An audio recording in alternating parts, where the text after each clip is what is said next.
Let's bring in Michael Schellenberger now, former California gubernatorial candidate and author of San Francisco. Thank you very much for joining us. Please, your reaction right now as we await further update on Paul Pelosi's condition.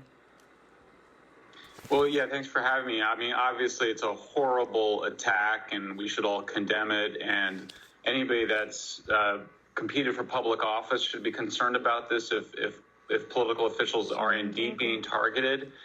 You know, it may also be that this is somebody that is suffering a serious psychiatric condition. We are in a psychiatric emergency in the United States as a whole. California is particularly hard hit. You know, people don't realize it, but 1 out of 4 residents of San Francisco say they have either been assaulted or threatened with assault. Half say they have been a victim of theft over the last 5 years. So we are dealing with a psychiatric emergency, a drug addiction emergency, a huge crime problem. San Francisco is 800 police officers short of the minimum that we need to maintain public safety. So, you know, obviously we don't know what happened with this assault on Mr. Pelosi, and it's reprehensible no matter what the circumstances. But I do think it's also worth keeping in mind that we are in a crime crisis in our country because we demoralized the police. We've basically said to police that they are the enemy in a variety of ways. And I think that this is a wake-up call that these are problems that affect everybody, and that this isn't just problems that affect people in poor neighborhoods, that we all should be concerned about restoring public safety, both to cities like San Francisco and cities around the country.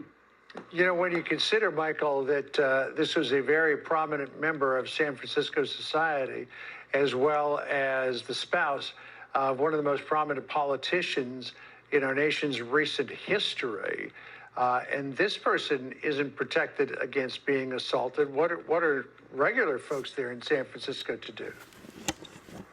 Well, yeah, and I mean, I will say, too, I mean, it's upsetting because, you know, a year ago when my book came out, there was a lot of people who accused me of exaggerating the problem. And it was, you know, you can manipulate the numbers in a variety of ways, but the fact of the matter is that a lot of people don't report the crimes that they suffer.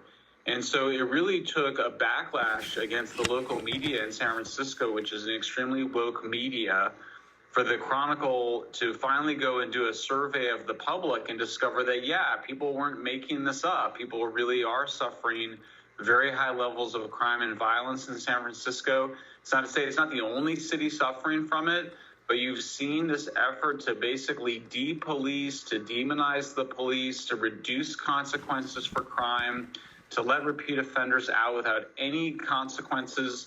You know, a lot of folks, you know, and may very well be in this case, given the things that this person was saying, are suffering from psychiatric conditions or from drug addiction, which is often related.